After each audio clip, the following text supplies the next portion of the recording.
She fixed a stranger's Harley Davidson and thought that was the end of the story. But 10 years later, a young man showed up at her garage holding nothing but a faded letter, a photo of his father, and a secret that would bring them both to tears. This isn't just about a bike. It's about a fallen biker, a son's search for truth, and a second chance that came when no one expected it. If you've ever lost someone, if you've ever needed a reason to believe in people again, this emotional true story will stay with you long after the engine stops. Before we dive in, tell us where in the world are you watching from? If you enjoy stories like this, make sure to hit that subscribe button because tomorrow's episode is truly mind-blowing. Let's get started. The desert wind whispered through the bones of Redwood Bluffs, a quiet town that barely made the map just a gas station, a diner, and a garage that hadn't changed since the 70s. Inside that garage, just after dawn, Isabella Moore, 38, was already working by instinct. No music, just the click of tools and the creak of her old stool on concrete. She wore her grief like she wore her grease-stained flannel comfortably, like a second skin. 10 years ago, a biker named Mason Rourke rolled into her life on a rumbling Harley Davidson, needing nothing more than a timing fix. But he stayed for 3 days. They never talked much. Didn't need to. She fixed the bike. He left a note. Weeks later, she learned he'd died in a crash outside Reno Helmet on Heart Full and gone too soon.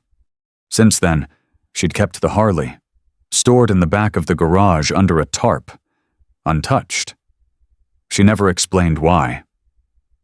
People assumed it was sentimental. Maybe it was.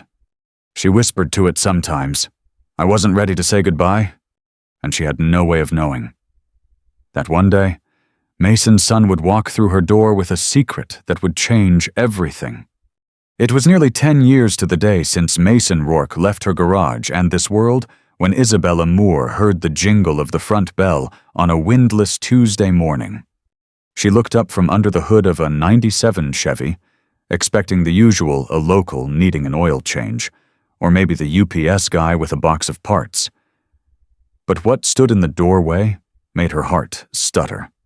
A young man, early 20s, maybe, tall, with windswept hair, and something in his eyes that didn't belong to someone that young. Grief. Maybe, or the shadow of someone else. "Can I help you?" she asked, wiping her hands on a rag. He hesitated before stepping inside, like the air itself was thick with memories. "You're Isabella?" he asked. "That's me."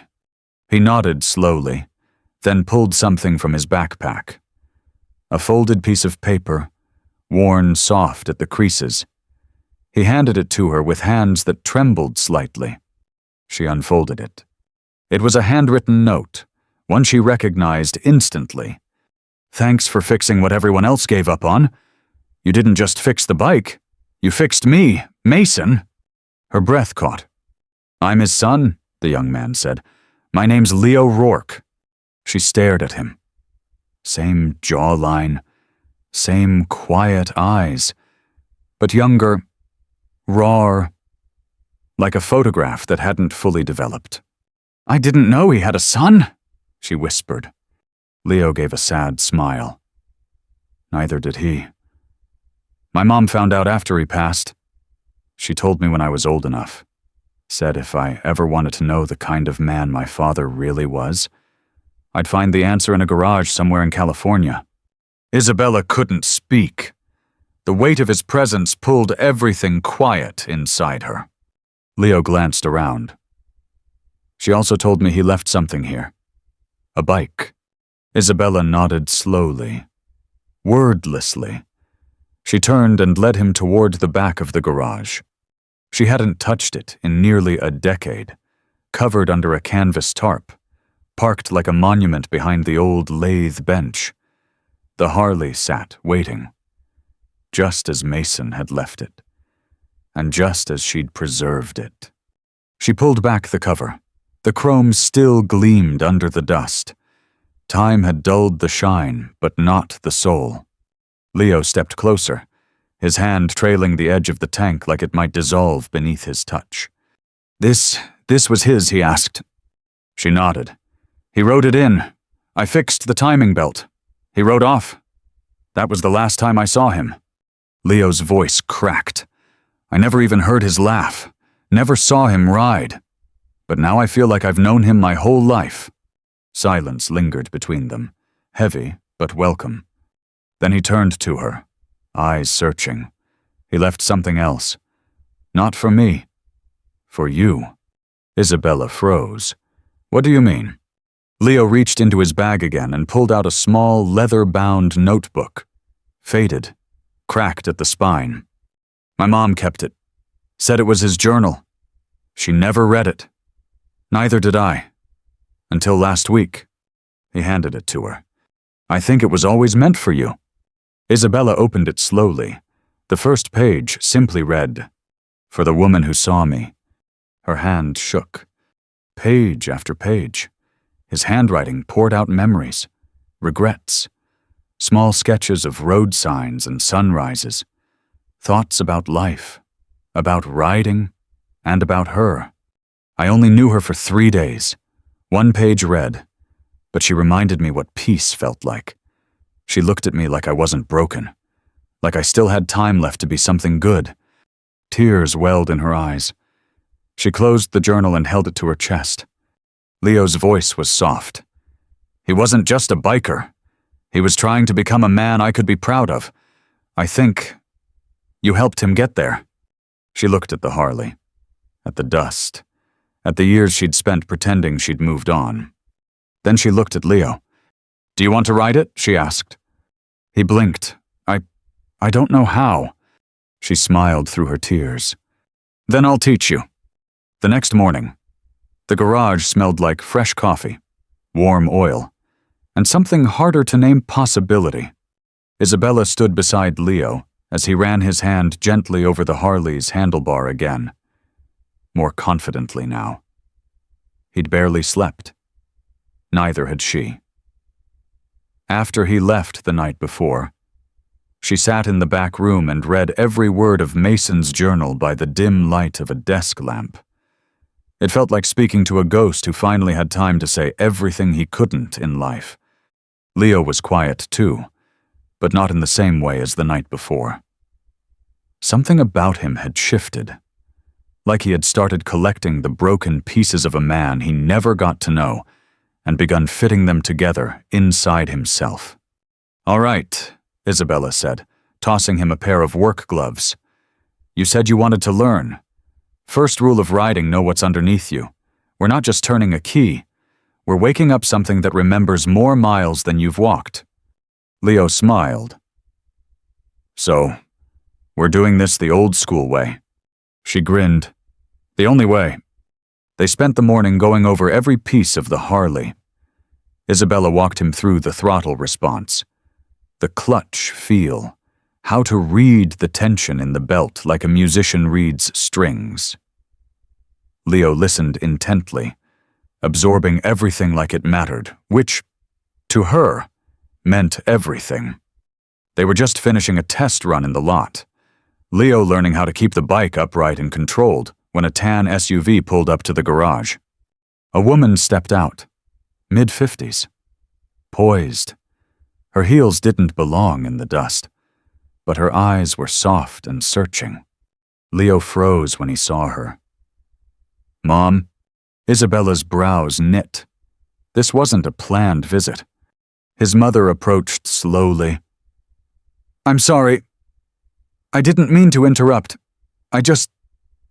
I had to see. Isabella stood quietly, sensing something unspoken hanging in the air between mother and son. You read the journal, the woman asked Leo. He nodded. All of it. She took a deep breath. Then you know why I didn't tell you everything. Why I waited. Leo's face changed, wounded but steady. I do, but I wish I'd known sooner. I know, she whispered. She turned to Isabella then. You're the one he wrote about." "I guess I am," Isabella said softly. The woman stepped forward and pulled something small from her purse, a sealed envelope, yellowed with time. "He left this with me. Said I'd know when to deliver it. I think now is the time." She handed it to Isabella. Leo stood silently, his eyes never leaving the envelope as Isabella opened it. Inside was a single sheet of paper and a photo. The photo was of Mason smiling, wind-blown, seated on the Harley with Isabella beside him. Someone must have taken it while they weren't paying attention. They looked happy, like two people who understood each other without needing words. The letter was short. "Bella, if you're reading this, I guess I didn't make it back to say it in person. But I need you to know you made me believe I wasn't just passing through this world. You made 3 days feel like a lifetime. If my son ever finds you, don't send him away. Tell him what kind of man I was trying to be. And if he wants it, give him the bike. It's always been meant for more than just the road." "Mason!" Isabella's hands trembled slightly. She looked up at Leo, eyes glassy. He stepped forward, slowly, cautiously. "You don't have to. I don't expect—" She stopped him with a raised hand. "I'm not giving you the bike," she said. He looked confused. "I'm sharing it with you," she continued, "because it's not just yours, or mine. It's his. And the only way to keep it alive is to keep riding it together." Leo smiled, something fuller than before, like the weight of a decade had just lifted a little from his shoulders. And for the first time, Isabella saw not just the son of the man she once cared for, but someone entirely his own. He was no longer a stranger. He was family. The days that followed blurred into something between memory and motion. The kind of stretch where time doesn't pass, it settles. Leo returned to the garage each morning just after sunrise, same as his father once had. Isabella pretended not to notice how naturally he moved around the place, as if the ghosts of old engines had already accepted him. The Harley, once a shrine of silence, now became a conversation. Every bolt they adjusted, every gear they greased, it all said something, and both of them were finally ready to listen. At first, Isabella held back.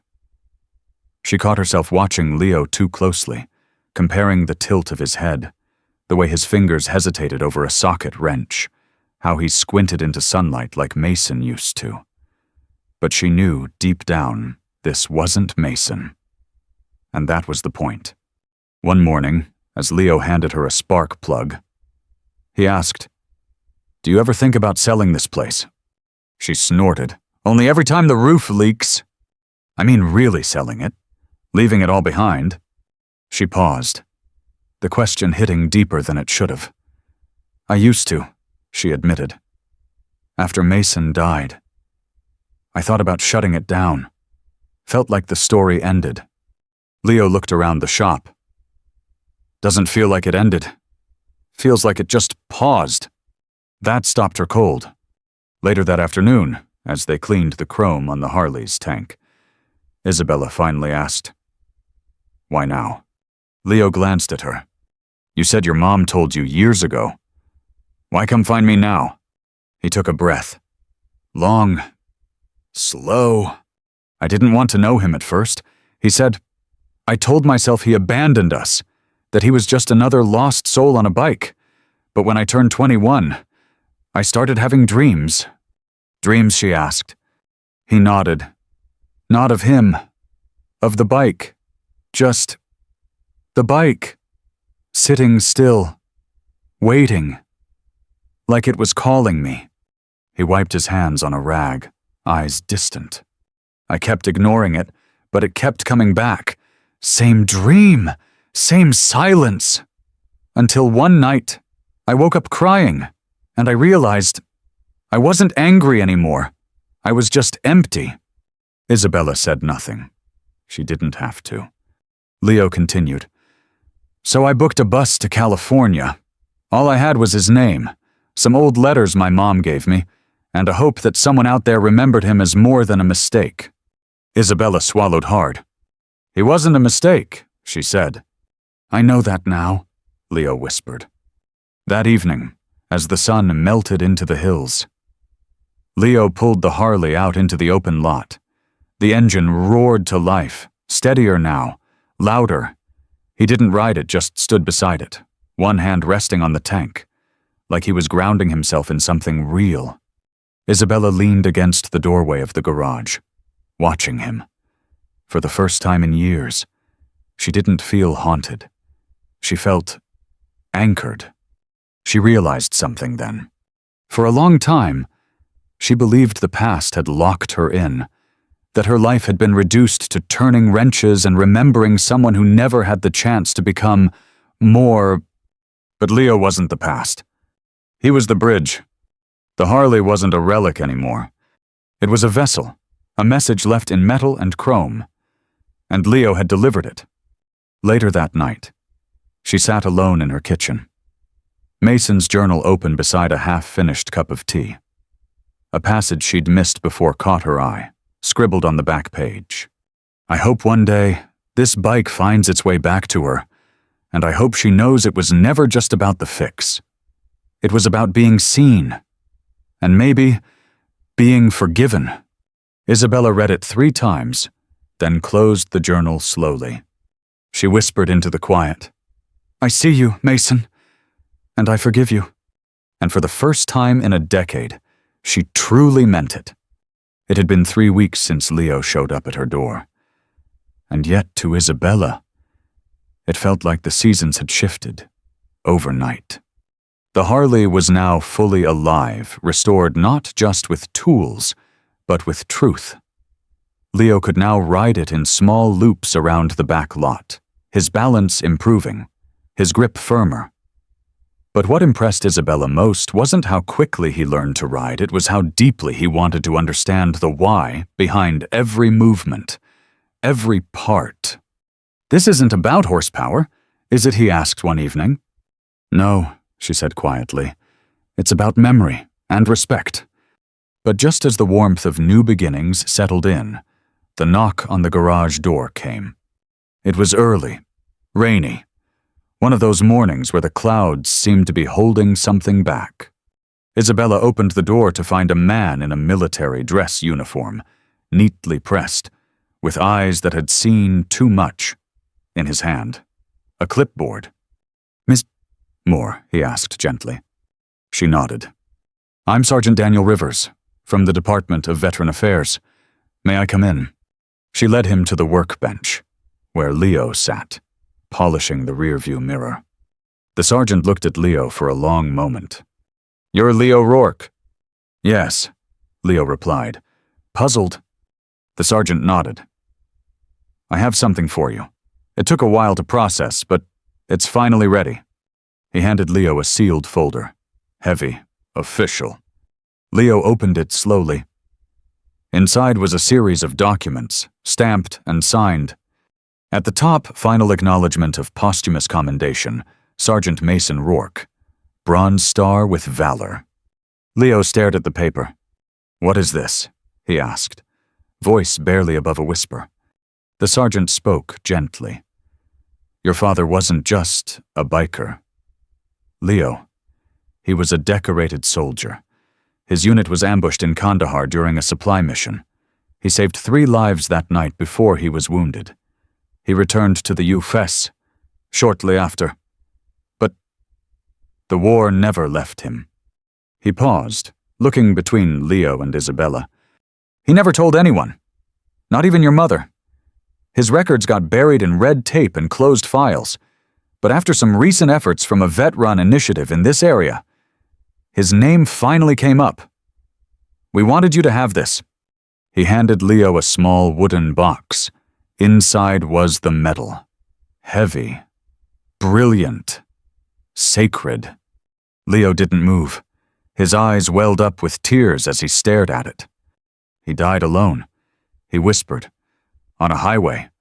I thought he was just running from us. The sergeant knelt to his level. He wasn't running. He was surviving the only way he knew how, and somewhere along the way, he met someone who helped him find peace. His eyes flicked toward Isabella, then back to Leo. Not many people get to know the full truth about someone they've lost. But you do. Leo nodded, tears sliding down his cheeks, silent and unstoppable. He clutched the metal to his chest like it might stop his heart from breaking wide open. Isabella moved beside him, placing her hand on his shoulder, not saying a word. That night, they didn't work. They didn't ride. They just sat at the workbench, the Harley gleaming in the dim garage light, while rain tapped gently on the tin roof. The folded papers and the metal sat between them. "This changes everything," Leo said finally. "No," Isabella replied. "It reveals everything. It was always there. You just hadn't seen it yet." Leo looked at the Harley again, his father's bike, now his story. "I want to do something with this," he said. "Not just ride it. I want to build something bigger, something that honors him, and others like him." Isabella raised an eyebrow. "What are you thinking?" He hesitated. A non-profit garage? A space for vets to work on bikes? Heal, connect, learn? Maybe right here. I don't have much, but I've got his name, and I've got this bike. Isabella's voice was barely a whisper. "Then you've got everything you need." She reached into the drawer, pulled out an old plaque one her mother had made decades ago. Moore Garage. Est. 1972. She handed it to Leo. "Time to make room for another name." Leo smiled through tears. "Workin' Moore," he said, "fixing bikes and people. And in that garage, soaked in history, loss and love, something was born. Not a business, not a program, a mission." 6 months later, the garage on the corner of Redwood and Fifth didn't look the same because it wasn't. The old Moore Garage sign still hung proudly over the main bay, but beneath it now was a hand-carved wooden panel that read, "Rourke and Moore Veterans Restoration Project." What began as a whispered idea over a shared grief had become something tangible, something beating with new life. Isabella stood near the entrance, coffee in hand, watching Leo instruct a group of 3 young veterans on how to rebuild a carburetor. He moved with calm assurance, not flashy, not loud, but present, grounded. His hands, once hesitant, now moved with purpose. His voice, once uncertain, now carried weight. He wasn't just Mason's son anymore. He was Leo, builder, healer, leader. The transformation had been slow but steady. When word spread that the son of a fallen vet had inherited his father's Harley and turned a forgotten garage into a space for others to heal, people started showing up. Some came with busted bikes, others came with broken hearts. All were welcomed the same way, with open doors, a wrench if they needed it, and silence if they didn't feel like talking. One of the regulars was Wesley, a former Army medic who barely spoke during his first month. Now he led Thursday rebuild sessions. Another was Clara, a single mom who'd lost her Marine husband overseas. She came in for oil changes and ended up teaching a welding class. They didn't come for therapy, but they got something close to it. And Isabella. She found herself changing too. Where once she'd walked the garage like a ghost, haunted by memories and unfinished stories, now she moved with light in her steps. She no longer whispered to the Harley in secret moments. Instead, she taught others to listen to it, how machines, like people, tell you when something's wrong, if you care enough to pay attention. One afternoon, she found Leo in the back office, hunched over a worn folder. He looked up when she knocked. "I was going through Dad's paperwork again," he said. "There's something here." She sat across from him. "What kind of something?" He opened the file to reveal a faded blueprint one Mason had drawn by hand. It was a motorcycle, but not the one he rode. "This design doesn't match the Harley," Leo said. "I think he was working on something new before he died." Isabella studied the lines, the notes in the margins. She recognized the style immediately. "He wasn't designing just a bike," she whispered. "He was designing a teaching bike. Look, labeled parts, color-coded fuel lines. This was meant for beginners." Leo blinked, like a training model. She nodded slowly. He was trying to build something for others. Maybe even for us. For what we're doing now. The room went still. A long silence passed before Leo finally said, "Let's build it." She smiled. "Together." The next day, they cleared a new space in the garage, hung the blueprint on the wall. Beneath it, they placed a small plaque. "Mason's bench for those still learning how to ride life." From that day forward, every new mechanic, young or old, military or civilian, started at Mason's bench. Their first screw turned, their first engine disassembled, their first glimpse of what healing through hands could look like. And every time Isabella saw someone pick up a tool for the first time, she remembered the night she fixed Mason's Harley, the night he rode away, the night she whispered goodbye without knowing she was saying it forever. "Now," she whispered something else. "Welcome home," because that's what the garage had become.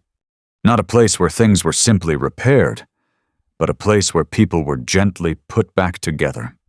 And all because of a broken Harley, a forgotten journal, and a son brave enough to search for the truth. The first crisp breeze of autumn swept through Redwood Bluffs like a quiet hymn. Leaves rustled down the empty streets. Chimneys began their seasonal exhale. And at the corner garage, the one with the mismatched signs and the beat-up coffee machine that never quite worked right, something was happening. Inside, the final piece clicked into place. Leo stood over the custom-built training bike Mason's design, reborn at last. The bike was beautiful, matte silver frame, soft tan leather seat, simplified mechanics for first-timers, but still powerful enough to ride free under open skies. Isabella watched him from the doorway. She didn't speak. She didn't need to. Because today was the ribbon-cutting ceremony. Not the kind with reporters and sponsors. The kind that mattered.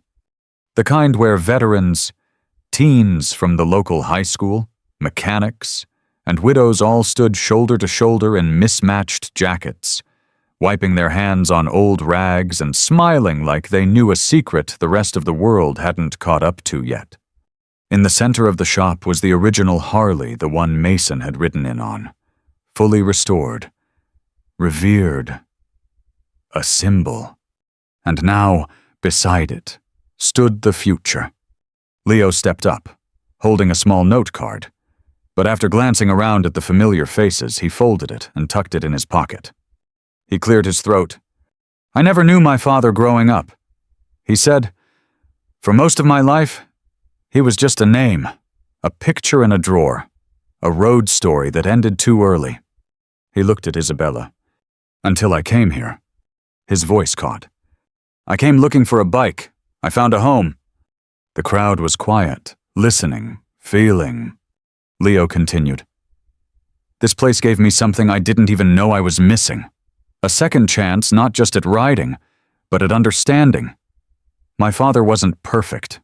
He was wounded. But he was trying. And thanks to this garage and this woman, his story didn't end on that highway. It kept going." He paused, then nodded to Isabella, who stepped forward with something small wrapped in cloth.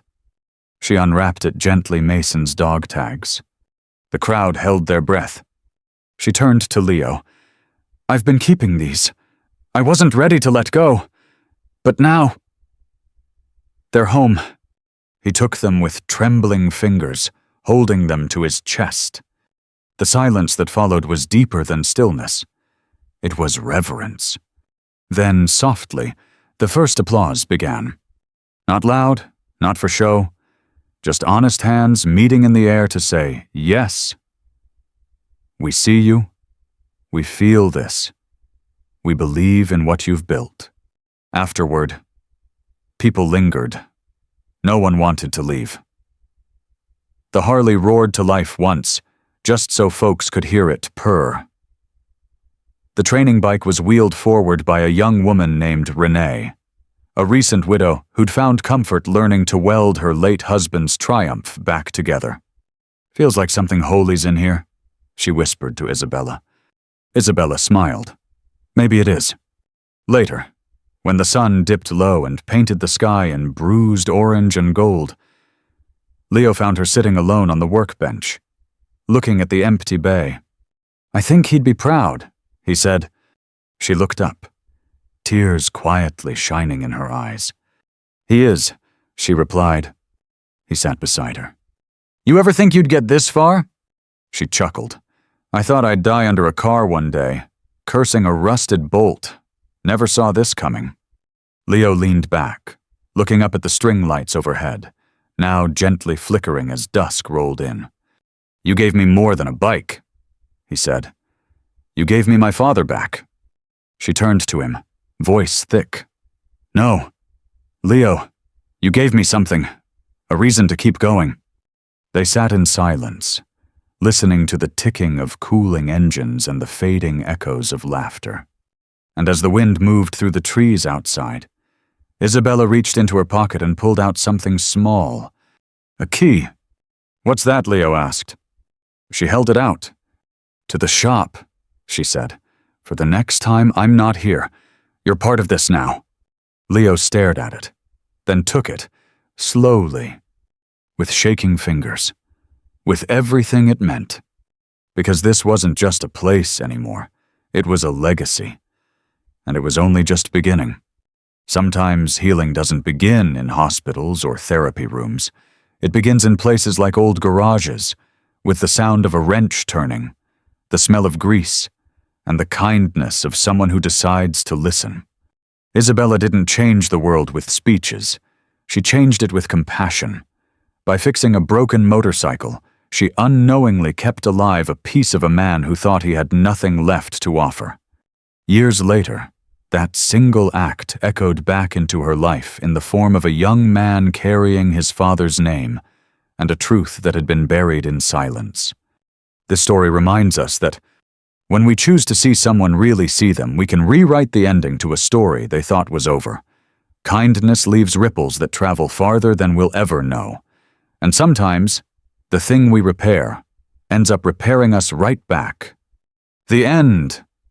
Up next, 2 more stories that will move your heart and restore your faith in people. Click to ride with us and hit subscribe if you believe in second chances.